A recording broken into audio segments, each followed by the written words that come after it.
Most important ಇದೆ. ನಾಳೆ ನಡೀತಕ್ಕಂಥ ನಿಮ್ಮ ಸೈನ್ಸ್ನ ಪೇಪರ್ಗೆ ಇಲ್ಲಿಂದ ಕ್ವಶನ್ಸ್ಗಳು ಬರ್ತಕ್ಕಂಥ ಚಾನ್ಸಸ್ ತುಂಬಾ ಇದ್ದಾವೆ. ಈ ಏರಿಯಾಗಳಲ್ಲಿರ್ತಕ್ಕಂಥ ಈ ಕಂಟೆಂಟಲ್ಲಿರ್ತಕ್ಕಂಥ ಪ್ರಶ್ನೆಗಳಿಗೆ ಉತ್ತರಗಳನ್ನು ಸ್ವಲ್ಪ ತಿಳ್ಕೊಂಡು ಹೋಗಿ ನಾಳೆ ನಡೀತಕ್ಕಂಥ ಪರೀಕ್ಷೆಗೆ ಖಂಡಿತವಾಗಿ ಇವು ನಿಮಗೆ ನೆರವಿಗೆ ಬರ್ತವೆ. ಭಾಳಷ್ಟು ವಿಡಿಯೋಗಳನ್ನು ನಾವು ಹಾಕಿದ್ದೀವಿ. ವಿಡಿಯೋದ ಡಿಸ್ಕ್ರಿಪ್ಷನ್ ಬಾಕ್ಸ್ನಲ್ಲಿ ಪ್ಲೇಲಿಸ್ಟ್ ಲಿಂಕ್ ಅದ, ಅದನ್ನು ಒತ್ತಿ ನೋಡ್ಬೋದು. ವಿಡಿಯೋವನ್ನು ಲೈಕ್, ಶೇರ್ ಹಾಗೂ ಸಬ್ಸ್ಕ್ರೈಬ್ ಮಾಡಲು ಮರೆಯದಿರಿ. ಫಿಸಿಕ್ಸಲ್ಲಿ ಫಸ್ಟ್ ಕ್ವಶನ್ ಬಂತು. ಕಲೀಲಗಳ ಕಣಗಳಿಂದ ಬೆಳಕು ಚದುರುವ ವಿದ್ಯಮಾನವನ್ನು ಹೀಗೆ ಕರೆಯುತ್ತಾರೆ. ಈ ಕೆಳಗಿನ ದರ್ಪಣ ಮತ್ತು ಮಸೂರಗಳ ಜೋಡಿಯು ಯಾವಾಗಲೂ ಮಿಥ್ಯ ಮತ್ತು ಕಿರಿದಾದ ಪ್ರತಿಬಿಂಬ ಉಂಟು ಮಾಡುತ್ತದೆ. ಪ್ರಶ್ನೆ 3. ವಿದ್ಯುತ್ ಮಂಡಲದಲ್ಲಿ ರಿಯೋಸ್ಟಾಟ್ನ ಸಂಕೇತ ಇದಾಗಿದೆ. ಪ್ರಶ್ನೆ 4. ಕಣ್ಣಿನ ಹೊಂದಾಣಿಕೆ ಸಾಮರ್ಥ್ಯ ಅಂದರೆ ಏನು? 5. ಒಂದು ಎಸಿ ವಿದ್ಯುಜ್ಜನಕ ಡಿಸಿ ವಿದ್ಯುಜ್ಜನಕವನ್ನಾಗಿ ಪರಿವರ್ತಿಸಬೇಕಾದರೆ ಎಸಿ ವಿದ್ಯುಜ್ಜನಕದಲ್ಲಿ ಯಾವ ಬದಲಾವಣೆಗಳನ್ನು ಮಾಡಬೇಕು? ಪ್ರಶ್ನೆ 6. ಸಮೀಪ ದೃಷ್ಟಿ ದೋಷವಿರುವ ವ್ಯಕ್ತಿ ದೂರದ ವಸ್ತುಗಳನ್ನು ಸ್ಪಷ್ಟವಾಗಿ ಸರಿಯಾಗಿ ನೋಡಲಾರನು ಏಕೆ? 7ನೇ ಪ್ರಶ್ನೆ. ಒಬ್ಬ ನೇತ್ರ ತಜ್ಞರು ದೃಷ್ಟಿ ದೋಷ ಇರುವ ವ್ಯಕ್ತಿಗೆ +2 0D ಡಯಾಪ್ಟರ್ ಮಸೂರವಿರುವ ಕನ್ನಡಕ ಧರಿಸಲು ಹೇಳ್ತಾರೆ. ಆ ವ್ಯಕ್ತಿಗೆ ಇರುವ ದೃಷ್ಟಿ ದೋಷವೇನು? ಆ ಮಸೂರದ ಸಂಗಮ ದೂರ ಏನು? ಒಂದು ಪೀನ ಮಸೂರ ಉಪಯೋಗಿಸಿ ಒಂದು ವಸ್ತುವಿನ ತಲೆ ಕೆಳಗಾದ ವರ್ಧನೆಗೊಂಡ ಸತ್ಯ ಪ್ರತಿಬಿಂಬವನ್ನು ಪಡಿತಕ್ಕಂಥ ರೇಖಾಚಿತ್ರವನ್ನು ಬರೀರಿ. 3 ಅಂಕದ ಪ್ರಶ್ನೆ. ಫ್ಯಾರಡೆ ಅವರ ವಿದ್ಯುತ್ ಕಾಂತೀಯ ಪ್ರೇರಣೆಯಲ್ಲಿ ಪ್ರಯೋಗದಲ್ಲಿ ಪ್ರೇರಿತ ವಿದ್ಯುತ್ ಪ್ರವಾಹ ಅವಲಂಬಿಸಿರುವ ಅಂಶಗಳು ಯಾವುವೆಂಬುದನ್ನು ತಿಳಿಸಿ.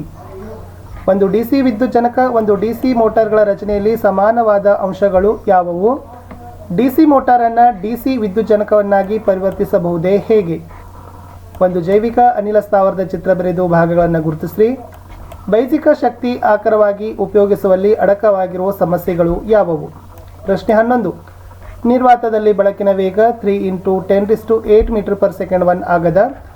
ಒಂದು ವಿಧದ ಗಾಜಿನಲ್ಲಿ ಬೆಳಕಿನ ವೇಗ 1.5 × 10⁸ ಮೀಟರ್/ಸೆಕೆಂಡ್ 1 ಆಗದ. ಹಾಗಾದರೆ ಆ ವಿಧದ ಗಾಜಿನ ನಿರಪೇಕ್ಷ ವಕ್ರೀಭವನ ಸೂಚಾಂಕ ಎಷ್ಟಿರ್ತದ? ಸ್ಲೇನ್ನ ವಕ್ರೀಭವನ ನಿಯಮವನ್ನು ತಿಳಿಸ್ರಿ. ಮುಂದಿನ ಪ್ರಶ್ನೆ. ಸಂಗಮ ದೂರ 10 ಸೆಂಟಿಮೀಟರ್ ಇರತಕ್ಕಂಥ ಒಂದು ಪೀನ ಮಸೂರವನ್ನು ಗಡಿಯಾರ ರಿಪೇರಿ ಮಾಡುವ ಒಬ್ಬ ವ್ಯಕ್ತಿ ಗಡಿಯಾರದ ಒಳಭಾಗವನ್ನು ವೀಕ್ಷಿಸಲು ಉಪಯೋಗ ಮಾಡ್ತಾನೆ. ಅವನು ಸತ್ಯ ಅಥವಾ ಮಿಥ್ಯ ಪ್ರತಿಬಿಂಬ ಇವುಗಳಲ್ಲಿ ಯಾವುದು ಕಾಣ್ತಾನೆ? ಇಲ್ಲಿ ಮಸೂರ ಮತ್ತು ಗಡಿಯಾರಗಳಿಗಿರುವ ದೂರ ಎಷ್ಟಿರಬೇಕು? ನಿಮ್ಮ ಉತ್ತರವನ್ನು ಸೂಕ್ತ ರೇಖಾಚಿತ್ರದೊಂದಿಗೆ ಪುಷ್ಟೀಕರಿಸಿ. 4 ಅಂಕದ ಪ್ರಶ್ನೆ. ವಿದ್ಯುತ್ ಪ್ರವಹಿಸುತ್ತಿರುವ ಒಂದು ನೇರ ವಾಹಕದ ಸುತ್ತ ಇರುವ ಕಾಂತೀಯ ಬಲರೇಖೆಗಳ ವಿನ್ಯಾಸ ಬರೀರಿ. ಇದರಲ್ಲಿ ಕಾಂತೀಯ ಬಲರೇಖೆಗಳ ದಿಕ್ಕನ್ನು ಹೇಗೆ ತಿಳಿದುಕೊಳ್ಳಬಹುದು? ಈ ಪ್ರಯೋಗದಲ್ಲಿ ಕಾಂತಕ್ಷೇತ್ರದ ಶಕ್ತಿ ಅಥವಾ ಹೇಗೆ ಹೆಚ್ಚಿಸಬಹುದು?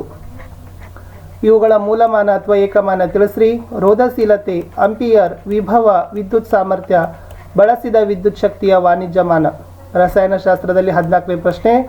ಹೈಡ್ರೋಜನ್ ತಯಾರಿಸಲು ಈ ಕೆಳಗಿನ ಲೋಹಗಳ ಮತ್ತು ಆಮ್ಲಜನಕ ಸಂಯೋಜನೆ ಸರಿಯಾಗಿದೆ. ಪ್ರಶ್ನೆ 15. ಅಪರ್ಯಾಪ್ತ ಕೊಬ್ಬಿನ ಆಮ್ಲಕ್ಕೆ ಕೆಳಗಿನವುಗಳಲ್ಲಿ ಒಂದು ಉದಾಹರಣೆ. 16. ಪ್ರಬಲ ಪ್ರತ್ಯಾಮ್ಲ ಮತ್ತು ದುರ್ಬಲ ಆಮ್ಲಗಳಿಂದ ಉಂಟಾದ ಲವಣದ ಸ್ವಭಾವ ಯಾವುದು? ಪ್ರಶ್ನೆ 17. ಹಿತ್ತಾಳೆ ಮಿಶ್ರಲೋಹದಲ್ಲಿರುವ ಪ್ರಮುಖ ಘಟಕಗಳು ಯಾವುವು? 18. ಎಣ್ಣೆಗಳ ಕುಮುಟುವಿಕೆ ಎಂದರೇನು? 19ನೇ ಪ್ರಶ್ನೆ. ಜಲೀಯ ಸೋಡಿಯಂ ಕ್ಲೋರೈಡ್ ದ್ರಾವಣದಿಂದ ಸೋಡಿಯಂ ಹೈಡ್ರಾಕ್ಸೈಡನ್ನು ಹೇಗೆ ಪಡಿತೀರಿ? 20. ಕಾರಣ ಕೊಡಿ. ಅಯಾನಿಕ್ ಸಂಯುಕ್ತಗಳು ಜಲೀಯ ದ್ರಾವಣದಲ್ಲಿ ವಿದ್ಯುತ್ತನ್ನು ಹರಿಯಬಿಡ್ತವೆ. ಅಯಾನಿಕ್ ಸಂಯುಕ್ತಗಳು ಹೆಚ್ಚಿನ ದ್ರವಣ ಬಿಂದುವನ್ನು ಹೊಂದಿದ್ದಾವೆ. ಸಮೀಕರಣ ಬರೀರಿ. ನೀರನ್ನು ಕೆಂಗಾವಿನಲ್ಲಿರುವ ಕಬ್ಬಿಣದಿಂದ ಅಪಕರ್ಷಿಸೋದು, ಫೆರಿಕ್ ಆಕ್ಸೈಡನ್ನು ಅಲ್ಯೂಮಿನಿಯಂದಿಂದ ಅಪಕರ್ಷಿಸೋದು. 21. ವಿದ್ಯುತ್ ವಿಶ್ಲೇಷಣೆ ವಿಧಾನದಿಂದ ತಾಮ್ರವನ್ನು ಶುದ್ಧೀಕರಿಸಲು ಉಪಯೋಗಿಸುವ ಉಪಕರಣದ ಚಿತ್ರ ಬರೆದು ಭಾಗಗಳನ್ನು ಗುರುತಿಸ್ರಿ. 22. ನೀರು ಹೈಡ್ರೋಜನ್ ಮತ್ತು ಆಕ್ಸಿಜನ್ಗಳಿಂದ ಗಾತ್ರಾನುಸಾರ 2:1 ಅನುಪಾತದಲ್ಲಿ ಇದೆ ಎಂದು ತೋರಿಸಲು ಉಪಯೋಗಿಸುವ ಚಿತ್ರವನ್ನು ತಾವೇನು ಮಾಡಬೇಕಾಗಿತ್ತಪ್ಪ ಅಂದರೆ ಬರೀಲಿಕ್ಕೆ ಹೇಳಿದ್ದಾರೆ. 3 ಅಂಕದ ಪ್ರಶ್ನೆಗಳಲ್ಲಿ 23ನೇದಿದೆ. ಸಿಟ್ರಿಕ್ ಆ್ಯಸಿಡ್ನ ಹರಳುಗಳನ್ನು ಶುಷ್ಕ ನೀಲಿ ಲಿಟ್ಮಸ್ ಕಾಗದದ ಮೇಲೆ ಹಾಕಿದಾಗ ನೀಲಿ ಲಿಟ್ಮಸ್ ಕಾಗದ ಕೆಂಪಾಗುವುದಿಲ್ಲ. ಕಾರಣ ಏನು? ಆದರೆ ನೀಲಿ ಲಿಟ್ಮಸ್ ಕಾಗದದ ಮೇಲಿರುವ ಸಿಟ್ರಿಕ್ ಆ್ಯಸಿಡ್ ಹರಳುಗಳನ್ನು ನೀರು ಚಿಮುಕಿಸಿ ಒದ್ದೆ ಮಾಡಿದಾಗ ನೀಲಿ ಲಿಟ್ಮಸ್ ಕೆಂಪಾಗ್ತದ. ಕಾರಣ ಏನು? ರಚನಾ ಸೂತ್ರ ಬರೀರಿ. ಪ್ರಾಫಿನ್, ಪ್ರಾಪನೋಲ್, ಪ್ರಾಪನಾಲ್. ಅಥವಾ ಈ ಸಂಯುಕ್ತಗಳ ರಚನಾ ಸೂತ್ರ ಬರೀರಿ. ಬೆಂಜಿನ್, ಸೈಕ್ಲೋಹೆಕ್ಸೇನ್, ಕ್ಲೋರೋಇಥೇನ್.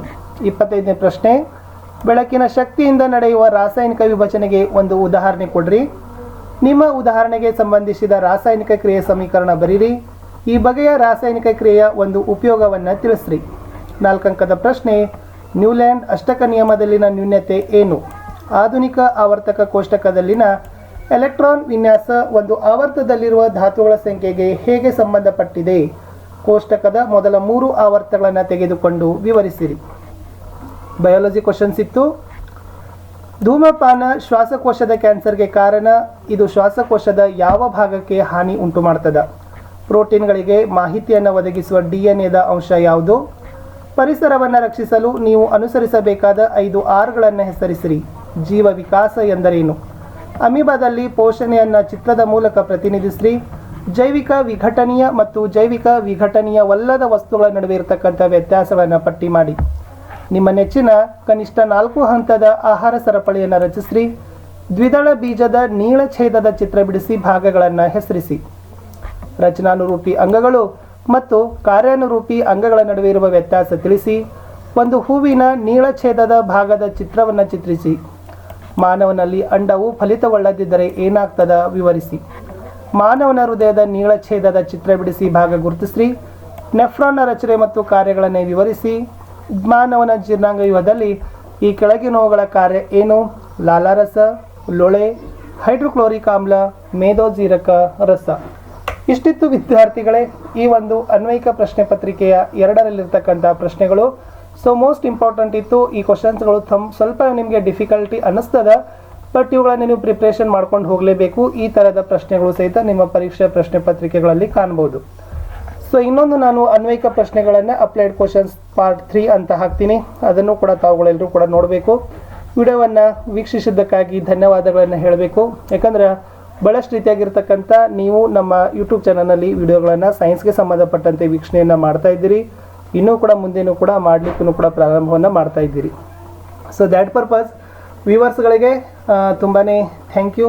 ಆಲ್ರೆಡಿ 4 ಪೇಪರ್ಸ್ಗಳನ್ನು ತಾವೆಲ್ಲರೂ ಕೂಡ ಭಾಳಷ್ಟು ಸಕ್ಸಸ್ಫುಲ್ಲಾಗಿ ಕಂಪ್ಲೀಟ್ ಮಾಡಿದ್ರಿ. ಕನ್ನಡ, ಮ್ಯಾಥಮೆಟಿಕ್ಸ್, ಇಂಗ್ಲೀಷ್, ನಾಳೆದು ಸೈನ್ಸ್. ಹಿಂದಿ ಮತ್ತು SSನಲ್ಲಿನೂ ಕೂಡ ಡೋಂಟ್ ವರಿ, ಕನ್ನಡ ಮತ್ತು ಮೀಡಿಯಮ್ವ್ರಿಗೆ, ಇಂಗ್ಲೀಷ್ ಮೀಡಿಯಮ್ದವ್ರಿಗೆ ಬೋತಾಗಿ ನಾನು ಏನು ಮಾಡ್ತೀನಿ, ಹೆಲ್ಪ್ ಮಾಡಲಿಕ್ಕೆ ಪ್ರಯತ್ನವನ್ನು ಮಾಡ್ತೀನಿ. ಸೊ ನಿಮ್ಮೆಲ್ಲ ವ್ಯೂಸ್ಗಳಿಗೆ ನಾವು ಭಾಳಷ್ಟು ರೀತಿಯಾಗಿರ್ತಕ್ಕಂಥ ಥ್ಯಾಂಕ್ಸ್ಗಳನ್ನು ಹೇಳಬೇಕು. ಲೈಕ್, ಶೇರ್ ಇವುಗಳನ್ನು ಕಂಟಿನ್ಯೂವೇಷನ್ ಆಗಿ ಮಾಡಿದರೆ ಖಂಡಿತವಾಗಿ ನಮ್ಗೆ ಏನಾಗ್ತದಪ್ಪ ಅಂದ್ರೆ ಬೆನಿಫಿಟ್ ಆಗ್ತದೆ. ಸೊ ಇಷ್ಟಿತ್ತು. ಇಂಗ್ಲೀಷ್ ಮೀಡಿಯಮ್ದವ್ರಿಗೆ ಮತ್ತಷ್ಟು ವಿಡಿಯೋಗಳನ್ನು ಕೊಡಲಿಕ್ಕೆ ಪ್ರಯತ್ನಗಳನ್ನು ಸಹಿತ ಮಾಡಲಿಕ್ಕೆ ಪ್ರಯತ್ನವನ್ನು ಮಾಡ್ತೀವಿ. ಏನಾಗ್ತದೆ ಅಂತಂದರೆ ವಿಡಿಯೋಗಳನ್ನು ಲೈಕ್ ಆಗಬೇಕು. ಸೊ ಲೈಕ್ ಆಗದೆ ಇತ್ತಂದರೆ ಸಮಸ್ಯೆ ಆಗ್ತವೆ, ಮಾಡಲಿಕ್ಕೆ ಮೋಟಿವೇಶನ್ಗಳು ನಮಗೆ ಸಿಗೋದಿಲ್ಲ.